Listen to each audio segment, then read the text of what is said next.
अक्सर हम ये सोचते हैं मन का दुखी होना और दुख की बीमारी एक ही चीज़ है।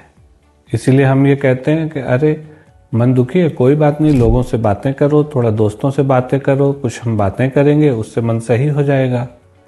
वो मन के दुखी होने में ज़रूर सही होता है, लेकिन दुख की बीमारी में ये सारे उपाय काम नहीं आते हैं। नमस्कार दोस्तों, मैं हूं कर्नल डॉक्टर अनुज यादव, मनोरोग विशेषज्ञ। आज मैं आपसे बातें करूंगा मन के दुखी होने और दुख की बीमारी यानी कि डिप्रेशन में क्या अंतर होता है। मन अगर हमारा रोज दुनिया से इंटरेक्ट करता है, चीज़ों से इंटरेक्ट करता है, हमारे आसपास की दुनिया में बदलाव आते हैं, उनकी वजह से कई बार नेगेटिव इमोशंस जनरेट हो सकते हैं, जिसको कि हम दुख कहते हैं। ये दुख अगर हम अपने मित्रों से, लोगों से, इधर उधर से हम बातें करते हैं, थोड़ी देर में दूर हो जाता है। उसकी एक शॉर्ट सेल्फ लाइफ है, छोटे समय के लिए होता है। वहीं अगर लगातार स्ट्रेस बना रहे, तनाव बना रहे और निगेटिव चीज़ें हमारे आसपास हों, तो हमें एक दुख की बीमारी हो जाती है, जिसको हम डिप्रेसिव डिसऑर्डर के नाम से या दुख की बीमारी के नाम से जानते हैं। इसमें क्या होता है, हमारे दिमाग के संज्ञान करने की जो क्षमता होती है उसमें कुछ बदलाव हो जाते हैं, जैसे कि ऑल और नन थिंकिंग हो जाती है। या तो हमको चीज़ें बिल्कुल सही लगती हैं या बिल्कुल गलत लगती हैं। सही और गलत के बीच में दुनिया है, वो कहीं चली जाती है।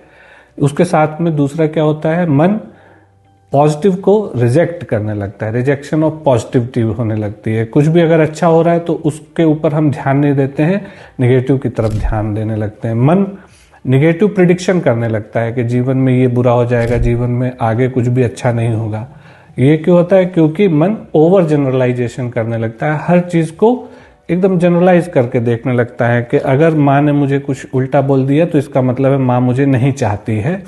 सिलेक्टिव एब्स्ट्रैक्शन होने लगता है, मतलब कि हम एक खास निगेटिव चीज़ों को ही दुनिया से निकालना चालू कर देते हैं। इन बदलावों की वजह से क्या होता है कि हम चाह के भी दुख से बाहर नहीं आ पाते हैं और बीमारी में ग्रसित हो जाते हैं। ये सारे बदलाव क्यों होते हैं? क्योंकि ब्रेन हमारा कांस्टेंट स्ट्रेस से गुजर रहा होता है और उसकी वजह से उसके अंदर पॉजिटिव सोचने की क्षमता कम हो जाती है। जब ये कंडीशन आ जाती है तो फिर लोगों से बात करके, किसी के समझाने बुझाने से फिर सही होने की प्रक्रिया नहीं हो सकती है। उसके लिए फिर आपको इलाज की आवश्यकता पड़ेगी, जिसमें कि हम CBT कर सकते हैं, काउंसलिंग कर सकते हैं, दवाइयाँ दे सकते हैं। बहुत सारी चीज़ें हैं जो करना आपके लिए ज़रूरी होता है।